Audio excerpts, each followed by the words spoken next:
اللہ کا حکم کتنا ہی ہم سن لیں کوئی اثر نہیں پڑتا ہے، کچھ نہیں ہوتا۔ میرے بھائی جو عید کا پیغام ہے، عید کا پیغام کیا ہے کہ ہم ہر حال میں اللہ کے حکم کو پورا کریں۔ ہماری سمجھ میں آئے نہ آئے، ہمیں سمجھ سکتے نہیں سکتے ہیں، لیکن اللہ کے حکم کہیں چھوٹنا نہیں چاہیے۔ یہ جو قربانی ہے، قربانی کیا ہے؟ یہ جو قربانی ہے، گائے بیل بکرا بکری اس کی دیتے ہیں، اس کے بعد بھی ہمیں اپنے نفس کی قربانی دینی ہے، اپنے اوقات کی قربانی دینی ہے۔ اللہ کے احکام کی پابندی ہم سے کیسے ہو جائے اور اس کا طریقہ کیسے ہماری زندگی میں آ جائے، اصل قربانی تو یہ ہے۔ اصل قربانی میرے بھائی یہی ہے کہ ہم اللہ کے حکموں پر چلنے والے کیسے بن جائیں، ہماری زندگی میں مکمل دین کیسے آ جائے۔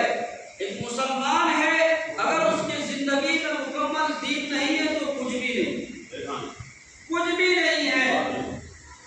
وقت کا بادشاہ بھی ہے، اگر وہ دین سے دوری ہے، اس کے نصیب میں کلمہ نہیں ہے، اس کے ہی بادشاہت میں ایک غریب آدمی ہے، اس کے پاس کچھ بھی نہیں ہے، ایک وقت کھاتا ہے، 2 ٹائم بھوکا رہتا ہے، تو وہ غریب بادشاہ سے پڑا ہوا ہے، وہ غریب بادشاہ سے پڑا ہوا ہے۔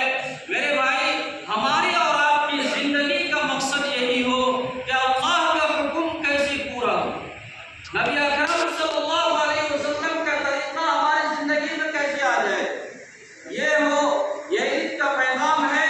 میں کل ہی بتا رہا تھا کہ زمانے جاہلیت میں لوگ قربانی معلوم ہے کیسے کرتے تھے؟ قربانی کرنے کے بعد ان کا خون سے خانہ کعبہ کی دیوار کو لیپتے تھے، جس طرح گاؤں دیہات میں اپنے آج کل تو ماشاءاللہ تب کا بلڈنگ بنا ہوا ہے تقریباً، لیکن پہلے زمانے میں ایسا ہوتا تھا مٹی لے کے لیپتے تھے، بڑھیا مطلب ٹھیک ٹھاک لگتا ہے دیکھنے میں۔ تو اس کا عقیدہ بنا ہوا تھا کہ قربانی کا جو خون ہے اس سے خانہ کعبہ کی دیوار کو لیپتے تھے، اور جو گوشت ہوتا تھا اس کو کسی پہاڑ پر رکھتے تھے۔ ان کا ایک عقیدہ تھا کہ کوئی چیز آئے گی اور جلا کے جلا جائے، لیکن اللہ نے اس بدترین حرکت کی